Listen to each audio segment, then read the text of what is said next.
Hello and welcome back to ESC Fan TV. I hope you're having a lovely evening and I hope you're ready for some more Eurovision fun. We are now in the second season, I guess you can call it, of Hold up a moment. There we go. Wouldn't be an ESC Fan TV show with a little bit of interruption. We are now in the second season, I guess you can call it, of ESC Fan TV, as we are going to be discussing the Junior Eurovision Song Contest. Now, if you are watching this show and you're wondering, doesn't Tom and Stuart look a couple years younger? Well, there are a couple things changing, because for this Junior Eurovision season, it'll be myself and Elliot presenting the shows. Now, before we get started, I want to introduce you all to the panel. First of all, hello, Elliot. Hello, Nicholas. Only a few years younger than Tom and Stuart. Really? Well, but hello. I thought it would be best for their sake to say it like that. Yeah, we'll just make sure they don't see that. But yes, I am also, obviously, as Nicholas said, I will be co-hosting alongside him. I'll be looking after the chat tonight as well, so make sure you comment, like, subscribe on YouTube, Instagram, Twitter, all that, because we will be doing this right up until Poland, and send in your comments and we'll read them out. Yes, exactly. We have also a couple newcomers on this panel. First of all, hello, Aline. Hi. Could you maybe tell the viewers a little bit about who you are and why you love Junior Eurovision? Well, so hi, I'm Aline from Belgium. I fell in love with the contest, with the junior contest, because I'm now like 21 years old. So it basically was my childhood for my entire childhood. So I grew up with it, and yeah, I kept on watching it. So it's really addictive. I agree. You know, I've been watching it ever since the first contest as well, when it was held in my country, Denmark. Yes, it was an exciting time for little, I don't know, 5-year-old me, I think. It's been a couple years. We also have another newcomer here on the show. Hello, Connor. Hi, how are you? I am good. How are you? I'm not too bad, thank you. Could you maybe also tell a little bit about yourself? Well, my name is Connor. I'm 18 years old, and I just have massive obsession with Eurovision and recently enough Junior Eurovision. Awesome. Now, of course, this wouldn't be ESC Fan TV with a couple of our well-known faces. First of all, I remember you from when we talked about Junior Eurovision last year. Hello, Luke. Not so far, Nicholas. Not so far, Elliot. Have you been following the World selection so far? Oh, I have, yes. Sounds good. We will be talking about that a little later. But first, of course, welcome also to Tristan. Hello there. How are you? I am good. How are you? Very well. Yep. Are you excited about this Junior Eurovision season? I am. Yes. I mean, there's some cracking entries so far. I mean, obviously we only know one of the songs, but we've heard a lot of we know a lot of the acts are going to be playing, and also quite a few national final hopefuls, and there's some great quality. There is indeed. Look at this. New panel, new host. Something that isn't new, however, is how you can follow us, because if you want to stay up to date with everything that we do here at ESC Fan TV, you can, of course, click that subscribe button. And if you are a new viewer, you should, after the show, check out some of our previous videos. We've done a lot of shows over the whole Tel Aviv season. Now, of course, you can also follow us on Facebook, Instagram, and Twitter. We post a lot on there. And if you are, like me, a busy person, you can also take ESC Fan TV on the go. You can listen to the show on all your favorite podcast streaming platforms, such as iTunes, Spotify, and Stitcher. Now, this show, like I said, is all about Junior Eurovision Song Contest. I think for the first show here, we are going to be talking a little bit about what the show itself is, so everyone can be caught up in case you aren't that familiar with the Junior Eurovision. So let me just start with a few facts. This year's Junior Eurovision Song Contest will be held in Gliwice, the small town Gliwice in Poland. This is because Roxana Wiegel won last year in Belarus with the song Anyone I Want to Be. The show will be held on, let me see my notes, on the 24th of November. We have 19 countries taking part, and I'm sure it's going to be a grand show. We have Spain back, for example. They haven't been in this content since 2006, but they are back. It's going to be a wonderful show, and I'm sure as the months go by, we will know a lot more about like how the show is going to be, how the stage is going to look, and we will of course update you with all of that. Now, I wanna just quickly hear everyone. Who are we most excited to see this year? Elliot. Something we'll get onto a bit later on, but I'm actually really excited about Australia, which I never normally say, but yeah, we'll get into a bit further. But having researched Jordan Anthony, yeah, I think it's pretty certain that Australia are desperately coming for that win after 2 third places on the spin. Definitely. Now, Aline, you mentioned that you've been following this show for many years, so I'm sure you're very excited to see Spain back, aren't you? Yes, I am. Spain has been one of my favorite countries ever in Junior Eurovision, despite only having 4 songs yet. But another country I'm a really big fan of, and I might sound a bit biased, but I'm a big fan of the Netherlands in the Junior Eurovision. And how cool would it be to win both Eurovision and Junior Eurovision in the same year? It sounds very cool. Probably not for the budget of the national broadcaster, but it would be very cool. Connor, who are you most excited for? I'll have to echo Elliot there. I mean, Australia, if you see their past results, it's been nearly always top 5. So, and the song quality is very much like in the Eurovision. They are very top quality with their Junior Eurovision songs. And also, I have interest in of course, the Irish entry. But that is biased, trust me. Of course. Now, Luke, are you going to be flying the Welsh flag this year as well? I'll be flying the Welsh flag. I do hope that the Welsh flag will roar in Poland, but I think also I am looking forward to France this year. I don't know why, but I just think with the French since they've returned to Junior Eurovision, they seem to, and also with the success they've had in Eurovision, it seems like they're back on track. And I think if Spain are back this year and France do well, we haven't had their entry yet. It should be a fun contest. Think so too, and it's great to see more of these like Western countries coming back. Yeah. Maybe we'll see a Scandinavian return someday. Let's hope. Finally, Hopefully. Tristan, who are you most excited for? Oh, it has to be this Sunday. It's Armenia, and Armenia's the first sort of big show.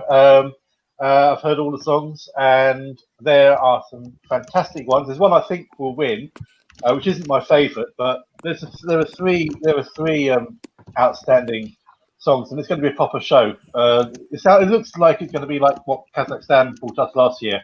Unfortunately, Kazakhstan are just going for an internal selection this year, not having a big show. But Armenia this year are going all out, and it's looking really good, and I can't wait to watch it on Sunday. It's going to be great. Lots of great quality. I highly suggest you watching the show on Sunday if you don't have anything else to do. Now, I want to say, for me, I am excited for Russia. And there is a reason for this. Now, if you've been following Junior Eurovision or the national finals, for that matter, for a few years, you will know of a girl called Maria Mirova. She's been in the national final twice, and she's came second twice. She has sent a song in for the auditions. I'm hoping she's going to be in the national final because this year she has a song that could potentially win it. So that's what I'm mostly excited for. And now, there is a lot of things going on in the Junior Eurovision bubble already. We already have a few countries that have either internally selected their entry or have had like little online national finals. Elliot, do you think you could tell us a little bit about what artist we already have? Of course I can, Nicholas. So let's start with Georgia, because they did theirs way back in March through May. They are going with a singer called Grigori Rotashvili, and he won the show Lenina, which is how, was it Tamar, her name last year? That's how she got selected. Basically, 10 kids enter, get knocked out, very much like it's very similar to like X Factor almost. We have no idea when the song is coming though. It's just to pick their song, or their singer, I should say, sorry. But yeah, they're sending him. He's 13 years of age, got quite a decent little voice on him, very impressive. And it's tough to win a Georgian show, to be honest, because they're very, for lack of a better word, cutthroat and blunt. And especially because this show was purely jury based, like the judges would mark 1 to 10 and the lowest act was eliminated. So it was very difficult to stand out in that sense. As Tristan alluded to, Kazakhstan are sending a little lad called Lushan Maxim. They're not doing a national final this year. They're just sending him outright. Came 6th last year at Daniela. So I'm interested to see if this is just a knock-on effect because they think maybe they can do better by just internally selecting. I'm not too sure. But yeah, there's not much on him. He says he's been active since 2014 when he actually won The Voice Kids in Russia. So if that's anything to go on, you can see there it has a great voice. The voice speaks for itself, really. Malta are sending Eliana Gomez Blanco. Now, Malta do their selection the last 2 years a bit weird, or this one was very different. They had a national final of sorts, so they all performed in a studio, all the finalists, and then there was online voting open for a week, and Eliana came out on top. They all sang covers. Some, 1 or 2 did actually sing their own songs, but for the majority, they were singing the likes of, Lady Gaga, Radiohead, The White Stripes. But Eliana came out on top. Again, 14 years old. Can she match Ella Manjon's 5th place from last year? Again, it's possible because I didn't think Marching On was going to get 5th place. And, it did. North Macedonia, they are sending Milia Moskov, who, again, there's not much really on, and there never really is on the North Macedonian singers. But so they selected her. Again, don't know when her song is coming out. Again, 14 years old. Very seems to be a theme here, about 13 or 14 years old. They all seem to be this year. North Macedonia, one of the unsung or underrated countries, it feels like, in junior, because the last few years especially, their songs have been widely regarded by the fans. I remember in 2016, Maria was meant to pretty much win it with Love Will Lead Our Way, and she finished 12th. So I'm wondering, is this the year for them? I hope so. I really do hope so, because, they've just had a massive result in Eurovision with Tamara Tedesca. So maybe that will just, buoy them on and give them some confidence going into it. Now, the big one in my mind is Spain, obviously coming back. Out of nowhere, they announced they returned. They are sending Melanie Garcia. Now, this girl is an opera singer, and she is an extraordinary opera singer. I've listened to some of her stuff she's got online, and, she classes herself as an operatic pop / classical crossover singer. Now, does that mean we're going to get something like Kate Miller Heidke? I'm not sure. Would I like something like that? Again, I'm not too sure.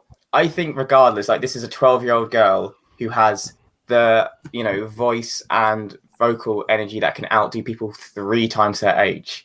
So she alone, just on voice, is someone to watch. So I'm very interested on her song, purely because she is an operatic singer and she's a very strong, with a very high register. Don't know if she's quite high enough to be a soprano, but she's very close. And then, as I said earlier, I'm most excited about Jordan Anthony in Australia, because he was on The Voice this year, literally just stopped in June. So he's come straight out of that into this. I'm not sure the broadcaster is linked with The Voice and Junior Eurovision and Eurovision as a whole. It might be, I can't remember. But fun fact, he's the youngest ever competitor on The Voice Australia at just 14. He managed to get all the way to the final and finish in 4th place with Delta Goodrum as his team leader. And just Google him on YouTube from The Voice. He had some incredible performances. Personally, my favourite was the knockout rounds against someone called Sheldon Riley, where he did Praying. And Sheldon alone is a very strong singer. And he, again, held his own. And this is someone who's 14. And his voice very much reminds me of Sam Smith. He sings a lot of ballads, which makes me think, are we getting another ballad from Australia? Which, personally, I don't want. I mean, in the past, we've said Australia are playing it too safe and this and that. And so they took a massive risk with Kate. And I feel like for Junior, all their songs are very similar, which is, here's a song with a wholesome message and you can do it and you can overcome. And, it just seems very similar. They're all sung very well. JL, fantastic singer. Alexa Curtis, very strong singer. Bella Page, very strong singer. So vocally, I'm not worried about Jordan or Australia at all. I'm just intrigued on the song, and I just hope it's something a little bit different than what they normally send. But like I said, he's a ballad singer, it seems like, so I'm again half expecting a ballad from Australia. But that's all our internal selections, and of course, you know, Ukraine a few weeks ago selected their song as well, called, I can't say it in Russian, but it's The Way It Seems, and it's by a young girl called Sofia Ivanko. I did a video for ESC Fan TV, which you can check out. It's okay. She's very much, I describe her as Kate Bush, like her sort of voice in the sort of song, because it's very sort of ethereal, it's very floaty, it's very nice. There's not much really to say on the song personally, because it's nice, but, you know, Ukraine like to tweak and change their songs all the time. So I would say if you do listen to it, don't get too attached to it. And that's all we know so far. They're all the confirmations we have. Yes. See, the thing with Junior Eurovision is that sometimes it is a little bit random when these internal selections get out there. There's a lot of countries that just kind of out of the blue just announce, hey, this is the singer that we're going with. So if you want to make sure that you're up to date with all these internal selections, you can, of course, follow us on Facebook, Instagram, and Twitter. And we will, of course, on these shows also keep you updated. There's a lot of great stuff coming, lots of great singers selected already. However, today we do want to put a little bit of a focus on one of the certain national finals, because there is a couple national finals coming up very soon. Before that, however, I just want to quickly go over some of the national finals that are actually going on at the moment, because there is currently a lot of things going on in the world of Junior Eurovision. We've already talked a little bit about Armenia that have their national finals this Sunday, but one of the things that's going on currently is that we've just seen the end of the auditions in Wales. Luke, can you tell us a little bit about how things are going in Wales so far? Yes, well, first of all, what's happened is they've had the auditions, and then they've split them all up into groups. So they had 4 different groups. That came down to 3 in the end. Now the 3 judges, or mentors as they are, Tara Betham, Lloyd Macy, and Connie Fisher. They've taken on the 3 groups that have got through. I believe next week it's going to go through to the semi-final. But how it's gone so far, they've done something quite interesting this year, and I think this is what we were talking about off air, which was they've allowed more English speaking people into this contest, but they're making them sing a Welsh song, and they've also teamed people up in this one, which makes it interesting. The national final in general, the auditions have been good so far, but I'm looking more forward to next week. And do you think can we call any early favorites so far? Well, I'm not very good with names at this moment, but an early favorite of mine. There are two in mind. One is this young girl who she was a fairly big young girl, but she has a powerful voice. She's got such a powerful voice, and I think, you know, she's got good chance. And another one is this is a boy who in his audition did a very good version of "I Do Anything." He seems to do well. I think he got through, and I think those 2 in my mind are my 2 favorites. But other than that, I'd say it's probably too close to call. Probably, yeah. But see, we had, of course, Wales participating for the first time last year, and we had Manu representing the country. It didn't go so well for Wales last year, unfortunately. What do you think it takes? What do you think they should do to get a better finish this year? Well, I think I think the song was wonderful, and I've got to give S4C their credit because they put a huge amount of promotion into the song. I think it didn't come across well because I think it's very hard when you're on stage for 3 minutes and you're singing that song in your national language, and that song, of course, has got to tell a story of what your song is about. I thought the background was too colourful. I thought with the dancer she had on stage, it didn't translate well on stage as it did in the music video, which S4C had been promoting time after time, and of course from the JEC, from also the Junior Eurovision Song Contest. I think this year what they need to do differently is they probably would need, for this song and the music promo, and as well as that in the national final, is it would have to match the same performance they give in both of those to the final product as well. It can't be, something different. It's got to make sense, and it's got to connect with people in Europe. It makes sense. I think also, Wales, and I've noticed that in the auditions as well, it's very musical theater. And it makes sense because there isn't, that's what's normal for the kids. It's to perform in musical theater, but it ends up being a very musical theater thing in a pop contest. It's a little bit strange, isn't it? But I think there is definitely room for improvement. Elliot, what do you think? Oh, definitely. I mean, we need to take this with a grain of salt. And this was their debut entry. Anything, would have been fine. It was sad to see Wales come dead last because being a Brit, I kind of felt inflicted to support Wales. I have Welsh grandparents, so part of me will always be with Wales. And Manu was great; she was lovely. But as someone who doesn't speak Welsh, I just found the song, as sweet and lovely as it is, almost a bit like a hymn or a nursery rhyme. It felt very it just felt very like something you'd hear in musical theatre as a warm-up exercise or something like that. And it was just a bit too repetitive. And I do agree, like, the staging should somewhat reflect what's going to happen in the national final. I don't know if they're using the same venue in North Wales this year as they did last year, because the venue for the national final, when it was televised, was quite impressive. I remember it was a lot bigger and grander than I expected. So if they've got that space, use it. And, from people who were there in the press centre, S4C, as soon as the show ended, were very determined to come back. They were very happy with what they did. They seemed very willing to really put in the time and effort this coming year. So I just want to see it now, hopefully. It makes sense. Connor, I see you nodding. Are you agreeing with what Elliot's saying? Well, I had made an observation when I was watching this Welsh national final. I'm not going to even attempt the pronunciation, but it was even I can't either.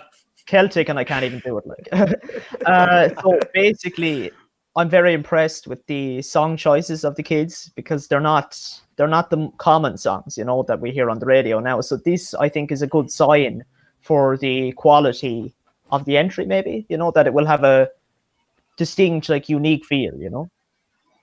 We hope so. Yes, I'm also thinking, there is something special about seeing Wales participating, as their own independent nation. I want to go to Aline with this because, as you've been following this show for many years, I'm sure you remember when the United Kingdom was actually part of Junior Eurovision. Yeah. What do you think? Do you think it's better that, the countries get to participate as their own independent nations, or do you think it would be better to have United Kingdom as a whole back? Well, when I'm getting in the mind of the kids right now, the kids that are watching Junior Eurovision now, I don't think they watched the early years, like 2003, 4, and 5. The UK was actually very strong. And in my case, it's weird to see not the UK but Wales on that stage. It would be the same if it was in Eurovision, for example.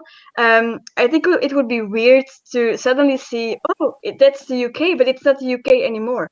So I don't know if it makes sense what I say, but it's weird, but it's okay. I'm okay with it. I don't think it has a part of it. It's a part of the last place they got. I don't think the country has to do with it because Kazakhstan is also pretty unique in Junior Eurovision, and they got a pretty good score. So yeah, a lot of things can happen when it comes to stuff like that. I think there's a lot of things that could be why they got second place, but I don't think it should discourage them. And I don't think it has either. And I think that's great. Now, another country that's also kind of been going up and down for the past couple of years when they've been participating, that is Ireland. Ireland is also at the moment, looking at their national final. They've had 2 heats so far. I think we have the third one coming up on Sunday. Connor, how do you think it is going with the Irish final? I am very, very impressed because there is more effort and more there is more advertisement for this year's selection. I've actually seen some adverts on the television, which I did not see for the other years, so that is a great thing. And also, like the Welsh selection, they're actually singing covers of popular songs, but in Irish, of course. So I think this gives more entertainment to the show. That people know the songs they're singing, and then I think it will be an internal selection for the actual song. So that makes sense. It's good that you mentioned it, actually, because in previous years we've seen the kids sing their original songs on the stage, but this year, like you mentioned, they're doing covers, and then a song will be internally selected for them. Justin, I know that you've been following the Irish selection for a couple years as well. What do you think about this change? Do you think it's a good idea that the kids are singing covers and then a song will be specifically made for them?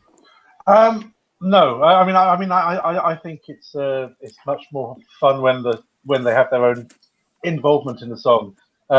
Just to look back at Wales last year, a beautiful song, but obviously there was no connection really between that song Perta and the kids. Whereas a lot of the other countries, in the old days, the kids actually had to have a writing credit on the songs. I don't know why they got rid of that, because even though it was never really sure how much they actually wrote, it does make it a lot more sweeter, a lot more personal. And look, these kids, they're good songwriters. Just looking at the Welsh ones, there was the people that the one person that wasn't mentioned, Luke didn't mention, was that guy Mackenzie. He did little rap song, and he did his own sort of like Bruno Mars stuff.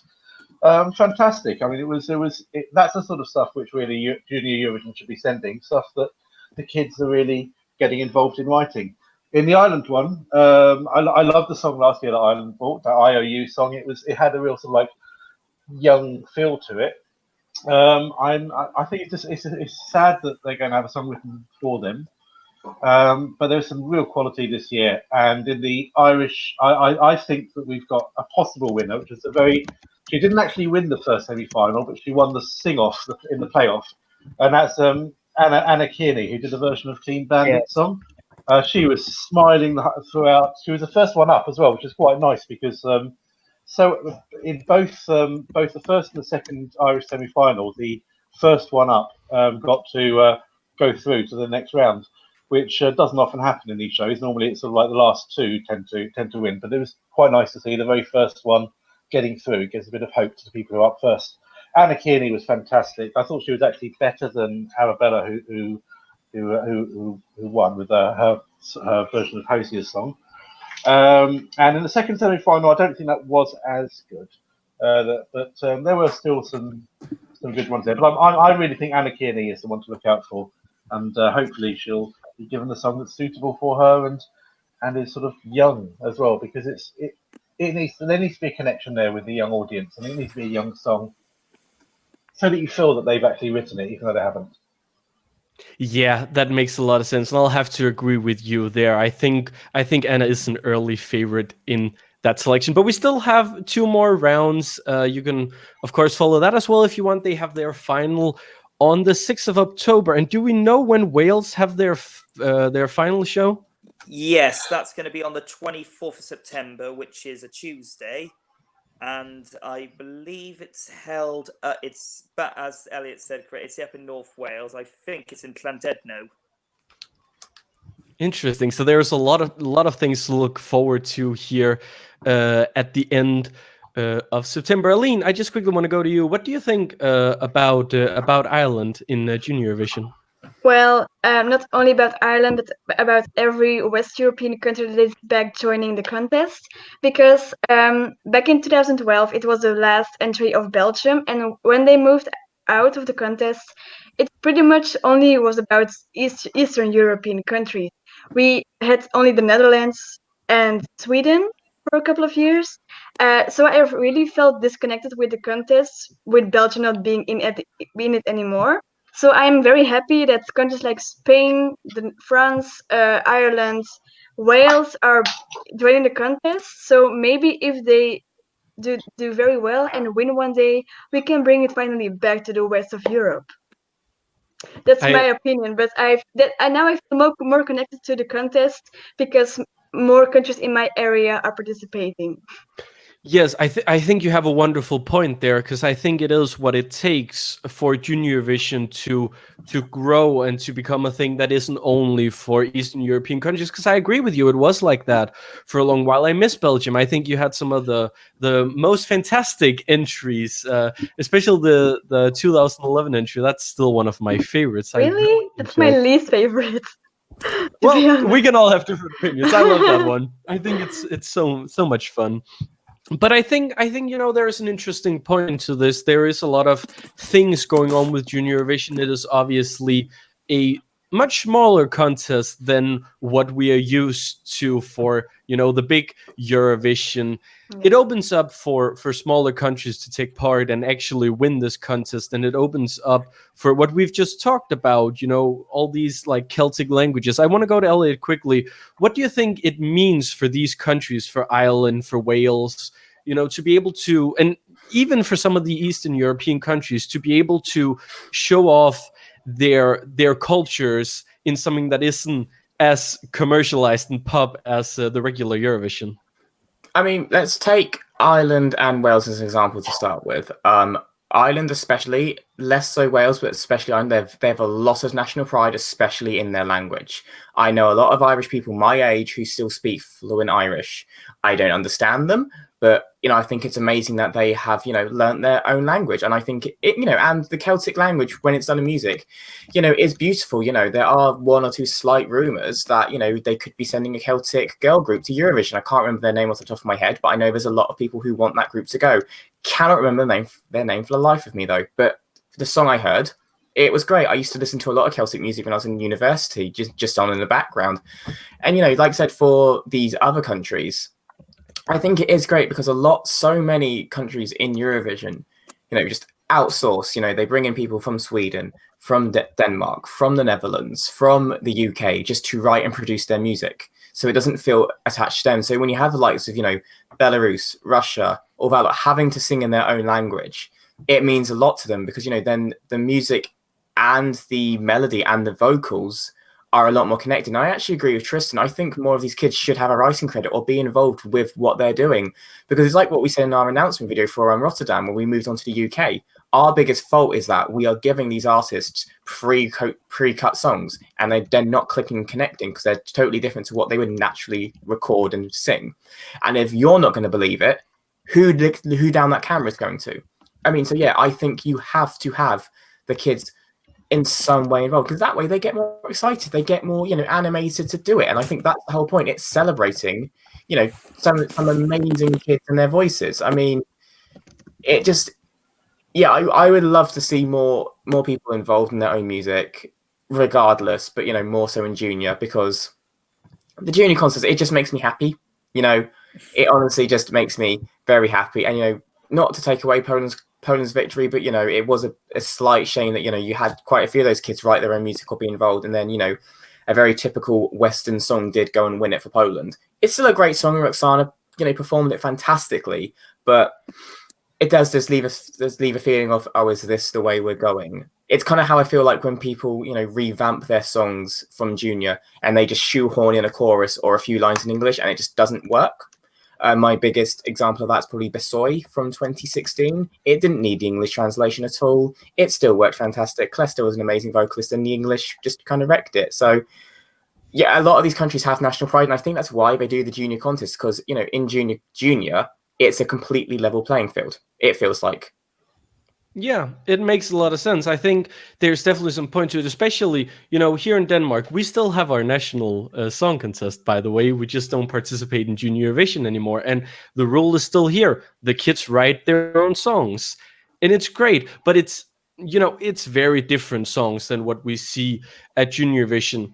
Take last year's winner, for example. One of the people who wrote it was Danish. There was an article on DR's website about it. And he didn't even know the song was participating in Junior Eurovision. It was just something that was shelved. So I think there is a very, very good point here about this whole thing with the kids' their own songs. Tristan, do you agree? Yeah, absolutely. I mean, just remembering couple of years ago, Portugal had that great little song. Eu quero ser YouTuber. Eu quero ser YouTuber. YouTuber. YouTuber. It was just fantastic. It's so catchy, and it was obviously so written by kids, and I assume it was anyway. But it was just who else would write that? And it's the whole point of the joy of it. Otherwise, it's just it's, as you say, it's just there's a disconnect. Yeah, I think it's going to be interesting seeing in the next couple of years, how this is going to evolve. But I think I think Portugal is a great example because countries like Portugal and Wales and Ireland, they are sending songs that we haven't seen in Junior Eurovision in many years. They are very much taking it back to something that is more childlike, more happy, fun, and bubbly. And I think it's going to be interesting to see if more countries like these countries are going to participate in the next coming years, if this is going to take over. Obviously, we saw France coming second last year with a very fun, bubbly song that any kid across any country can enjoy. And I think, had this song won, I think it would have done an even bigger impact on how countries are doing Junior Eurovision. But I do hope it made some form of impact, because we have seen a lot of ballads and slow songs and not very kid-friendly songs over the last few years. It's a shame. However, some countries are still keeping, close to their roots. One country, in fact, have kept to their roots pretty much ever since the contest started. They are one of two countries that have participated in every single Junior Eurovision Song Contest. And I'm, of course, talking about next year's Eurovision host, the Netherlands. We are going to here at the end of the show, we're going to be talking about the Dutch selection a little bit, because it is something that I think a lot of people are excited for. They have their Junior Song Festival that they have every single year. And this year we have 4 songs, I believe it is 4 songs competing for the victory. We have the group 6 Times with the song End of Time. We have Manes with the song Let Me Sing. We have Matteo with the song Dance mit you. I hope that was correct. And the group Moves with Make Your Move. They have their final on the 28th of September, and I'm sure it's going to be a great show. I'm going to go to Aline first. Which of these songs are you most excited for? Well, I've been following also this national final since like 2010, I think. The competition has changed a lot. It was a lot bigger in the early days than it is now, because when I watched it for the first time, there were 2 semifinals and 1 final. Now there's just 1 show with 4 acts. I've watched all the songs multiple times and also their video clips. I'm very impressed by 6 Times, by the girl band, because when I saw the video in which the acts got divided, so there was like a game in which the 4 acts got divided, so we had like 2 male solo men and 2 groups, and I was like, are you really going to play 6 girls in one band? That will sound very chaotic and very like messy, but the song they released, I did not expect a song like that. I thought it would have been a funky song, like a happy dance song, but it's actually a very beautiful song, and I'm pretty sad that it doesn't get the attention it deserves, in my opinion, because it's my favorite of all the 4 songs. But I think Moves with Make Your Move will get the most points in Europe. Yeah. That's a good point there. It's what I've seen as well. I think 6 times is a very interesting entry. You know, we've seen over the past couple of years that Junior Eurovision is not so much about groups or bands or duos anymore. It's all solo artists. But we have the Netherlands coming strong, you know, sometimes actually sending these groups. I think it would be very fun. And I think their harmonies are great. I just hope it works live. Yeah. Yeah, it's very interesting to follow. Elliot, I know that you know, I'm sure you followed this as well, and you followed the Netherlands over the past couple of years because they have been in every single Junior Eurovision. What do you think that this country gets right? I think they're very good at knowing what works in mainstream pop media and sending that in a form of a Dutch group. Because we saw it with Kisses and Dancing, and we saw it with Force. I mean, you know, 4 young lads. I mean, of course they were going to do well. As much as I didn't like their song, I mean, to be honest, I really couldn't listen to it properly because it just felt so cliche and this and that and that. But, you know, 4 young lads performing, of course it was going to do well. Yeah, so I think what they get right is that they understand how the mainstream media works and what music does well, especially with a younger audience, and sends that as their act. As for this selection, I think they're following that again, but maybe because I'm just getting old, I'm not really feeling any of these entries, to be honest. I mean, you know, I know Aline mentioned about moves. I just kind of lost interest with it, to be honest. It started off strong, and then it just almost loops back on itself, and that's a massive issue for me. And then also, you know, you've got End of Time and Dance with You wrote by the same, you know, songwriters. So it's a bit like, you know, you've got only 4 songs, but why have, you know, two of the entries been sent by the same actor? It's a bit like, you know, the whole John Lundvik thing again. Is this act getting the better song? Is this song just been given? Is this act just been given a song that's been pushed off the shelf? You know, I still feel like the Netherlands will do well because, you know, they are very consistent. They are very strong. I mean, you know, even Max and Anne last year, you know, again, a male-female duet. They're very popular in music at the minute. I mean, look at the biggest songs at the minute. It's Shawn Mendes and Camila Cabello, however you say her name. You know, male-female duets do well in mainstream media and mainstream pop. So, you know, I think that's what the Dutch do right. They look at what's working in the market. I mean, it even worked for Duncan Lawrence, you know, male soulful ballad, heartbreak sells at the minute. You know, so I think that's what the Dutch are very good at. And I think that's what gives them their success. And, you know, well done to their marketing and research team for that, because that takes a lot of work. Yeah, it definitely does. I'm going to go to Connor in a second, but I just want Aline to comment on this because I'm sure that you're, you know, familiar with what he's saying, Yes. with all this culture and everything coming from Belgium. So do you think he has a point here? I want to defend myself here a bit because I have the same experience with Belgium, of course. We speak the same language. And in both junior as in the adult Eurovision, Dutch seems not to really work in the contest. So I think the Netherlands is just doing, like, they have to send easy songs to do well because the language isn't very loved in some way. Because when they send ballads, because for example back in the early days they mainly sent like ballads and like slower songs, and they never made it to the top 10. So that's what changed until I think it was Ralph who won back in 2009. He made a very cliche and catchy song in Dutch, but he won. So I think that changed the mind of the Dutch because they said, oh, our language isn't very attractive, so we have to do it in a different way. Send attractive songs, pop songs that are very, very catchy for children, and then they do better. It makes a lot of sense. Connor, what do you think? From this Dutch selection, I really like one of the songs. It's Manus is the singer, I think, is the song. It is similar, I think, to Duncan Lawrence a little bit, right? And it actually reminds me some way of I think the very first Dutch entry in Junior Eurovision was somewhat similar. I think it was like, I really like that song though, so I won't say anything, but it was it would be a nice throwback, and I think he's a very competent singer, so why not?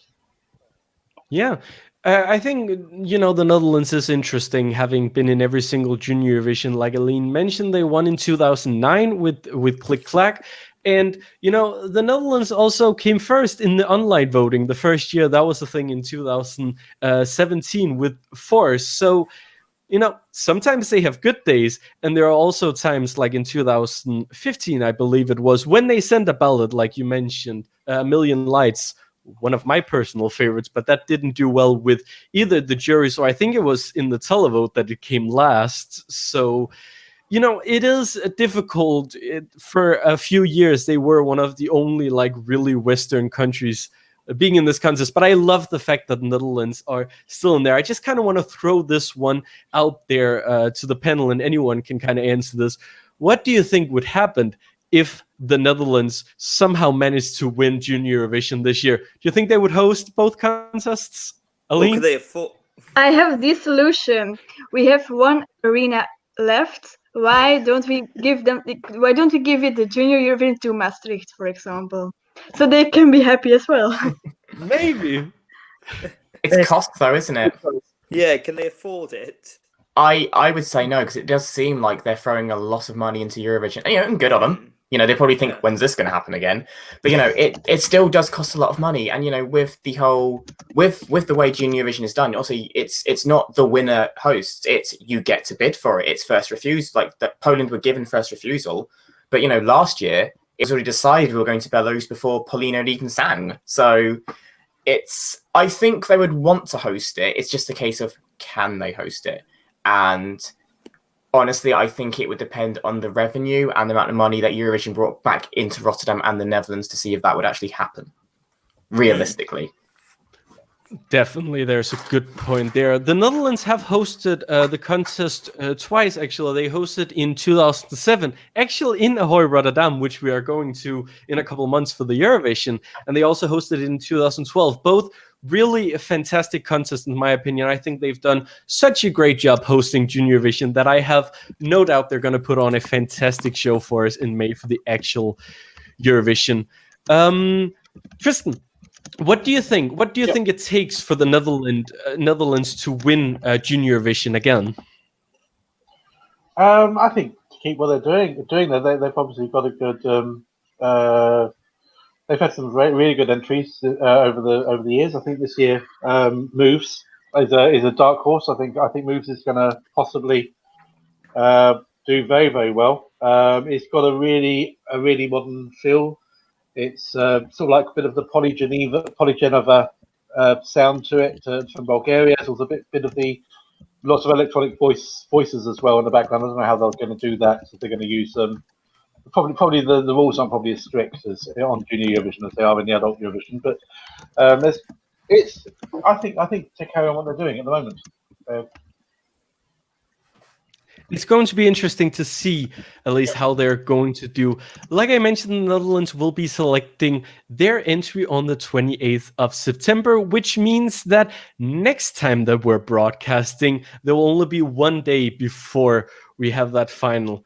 I don't think we've mentioned it yet, but throughout this whole Junior Eurovision season, we are actually going to be broadcasting every other Friday, and we are going to try to keep up with as much as what's going on in the Junior Eurovision bubble. Like I said, it is very difficult to keep track of everything because how everything just kind of comes out randomly. We have Armenia on Sunday choosing their entry. We have Belarus, which we haven't talked about yet, but I'm sure we're going to be talking about them next time because we have Belarus selecting on the 20th of September. It does say that Russia will be selecting their entry here in September, but we don't have a date for it yet. And obviously, we have Wales selecting their song on the 24th of September, so we will also have that. Now, next time, it'll be Elliot hosting the show. Do you have a little bit of a teaser? What can we expect for next time? Well, I mean, we'll definitely be talking about, you know, Belarus, and more so, will this be the year that Maria finally goes for Belarus in Junior Eurovision? It is her 4th consecutive year trying. Bless her heart so much. Obviously, hopefully by then we'll just have more songs out, because by then it'll be, you know, less than 2 months of the contest, and September is the month where things start dropping quite rapidly. So, you know, anything and everything that comes up junior related wise, whether it's, you know, Armenia, Belarus, Russia and Wales, we'll definitely be talking about them, and anything else that sort of like crops up. So there'll be a lot to talk about in 2 weeks' time, I'm sure. I'm sure there will, and there will be a lot of interesting things. I think Tristan, you've already mentioned Armenia, but I feel like you didn't get your time to shine. For anyone who's thinking, okay, this Junior Vision, that sounds awesome, I want to follow something right away. What can they be excited for on Sunday?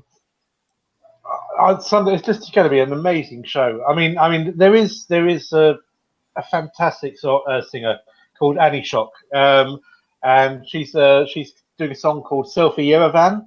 It's a really good club song. There's a really good beat to it. It's my favourite.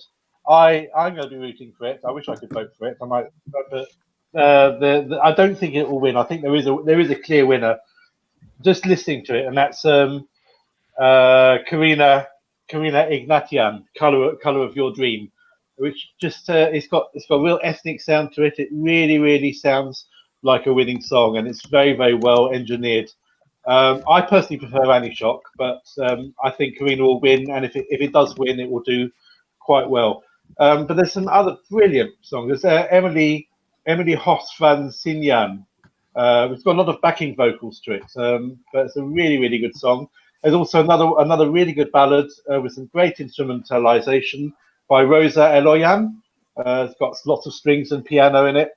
But it's some great. I mean, it's 10 songs. There really isn't. There's only one bad one, and it's which is one which I don't like, which is Fardan Magayan La La La, which is very 80s, and it doesn't really work. But apart from that, the other nine, I really enjoy, and even the La La La has got its charm as well. I can't wait for Sunday. It's going to be a great show, and looking forward to watching it online. Yeah, La La La is one of my favorites. So there you go. Again, we don't always have to agree. Connor, are you going to watch the Armenian final as well? I have to just say that the song is my favorite that he mentioned. That is bad because I love the 80s vibe, because I'm born in the wrong decade. You know that syndrome people have, yeah. And let's say about 80s Eurovision, it's my heart. But it's also, I wanted to mention that if, let's say, the Netherlands win again, I mean, they can feel free to just let Ireland host, because we're never going to win Eurovision again. So any chance, we will just take it. Same with the UK. I'm sure you agree there as well. We need yeah. On the condition we get more dad dancing from Ryan O'Shaughnessy, like in the music video for IOU. Yes. That's the one condition. If he signs that, then yes, you can have it. Sounds great. Wales or Ireland to host Junior Eurovision next year, that would be great. Also, I think that's the first time I've ever heard an Irish person say that the 80s was their favorite time at Eurovision. Sometimes I feel like there's another decade that gets mentioned a lot. The one that almost bankrupt RT. Yeah. Memories. Anyway, I will just say the Motorpoint Arena is free for next November. Well, there you go. Yeah. It sounds great. There's a lot of great things to look forward to in this Junior Eurovision season. There's a lot of great things to look out for and look forward to here on ESC Fan TV. We're going to be doing these shows every other Friday, and we will also be doing small little reviews of the songs as they get released. But I think that is all that we have to say for today. It's been a great show. I hope you've all enjoyed it, and I hope you will be back for next time. But for now, remember to follow us on Facebook, follow us on Twitter, follow us on Instagram, follow us here on YouTube, and remember you can also listen to the show on iTunes, Spotify, Stitcher, and wherever you prefer to get your podcast. Thank you, Elliot, for being on the show today. Thank you. It's been a pleasure, as always. And looking forward for you to take over the hosting duties next time, so I can be a little less stressed with uni that I've just started. Cannot. Thank you to Aline for being on the show today. Yay, it was fun. Yay, and hopefully we'll see you next time as well. Thank you to Tristan for coming on the show as well. Thank you. Have a great week. And thank you to Luke. Diolch yn fawr iawn, and thank you very much. What he said. And of course, also thank you to Connor. Great time. It's been a great show. We can't wait to see you again next time. But for now, thank you for watching. Goodbye. Bye. Bye. Bye.